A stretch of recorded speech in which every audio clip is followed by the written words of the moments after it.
Oh, it's Sunday afternoon. It's now day 8 of titration. Today I've moved up to the next dosage, 50 micrograms, I think it is. I think that's what the mg stands for at the end of it. I should know. I used to be in um, pharmaceutical project management, so you'd think I'd know that, wouldn't you? Not noticed a big difference today on it, but I'll see how that goes during the week.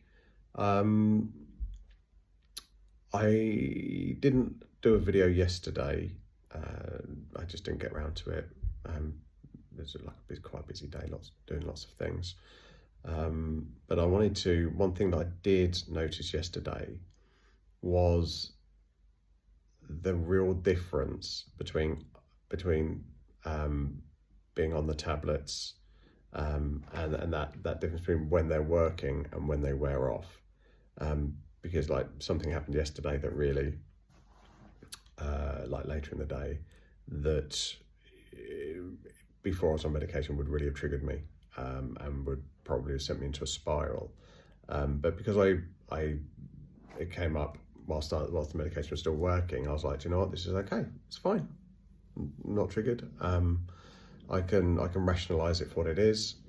But then as the evening went on rather, and the medication wore off, I found myself sort of spiraling into that old pre-meds way of thinking.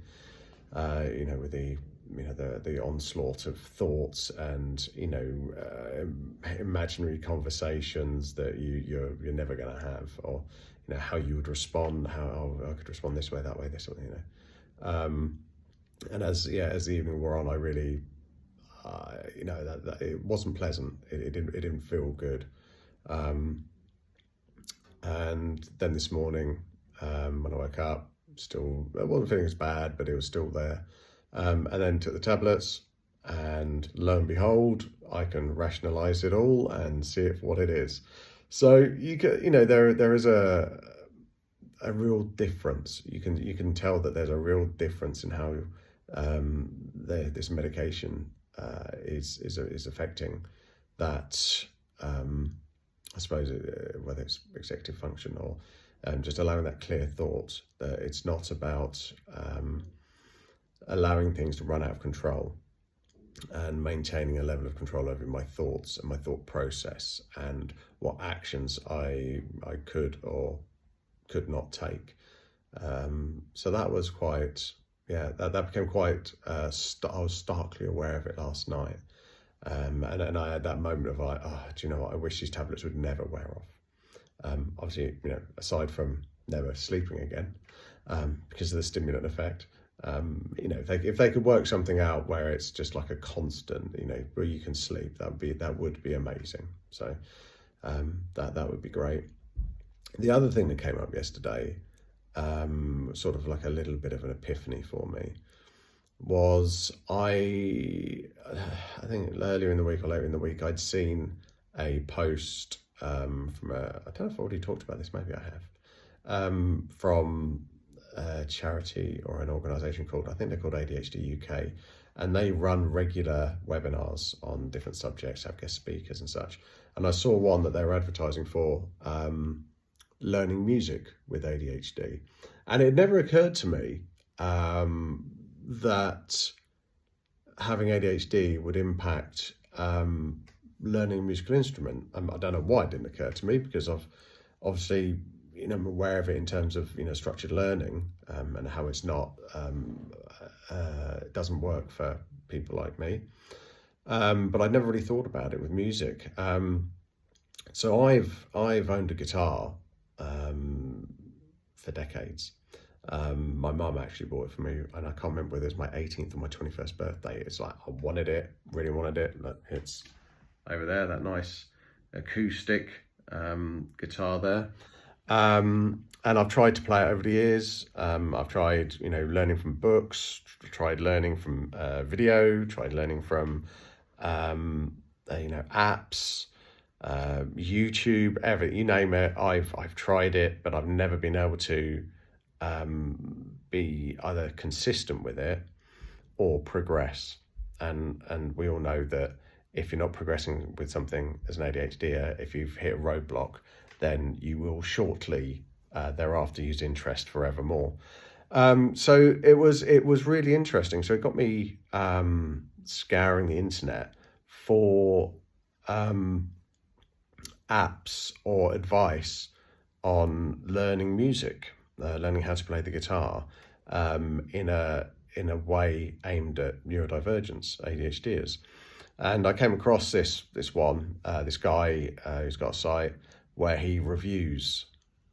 His job is he reviews apps, music apps, for teaching how to play instruments stuff, and basically rates them, on things like effectiveness, the depth of coverage, what they cover in it, ease of learning, cost, all that kind of stuff.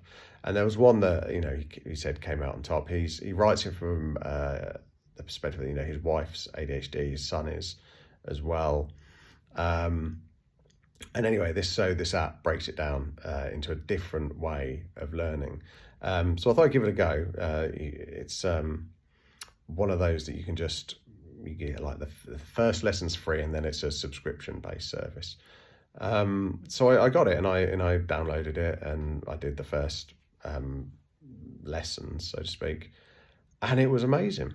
It was the way that the presenter talked about it, the way they introduced the guitar. I mean, a lot of it's very basic stuff that I already know, but it was explained in such a way, even just talking, about the fretboard and how to remember the notes, what each string is.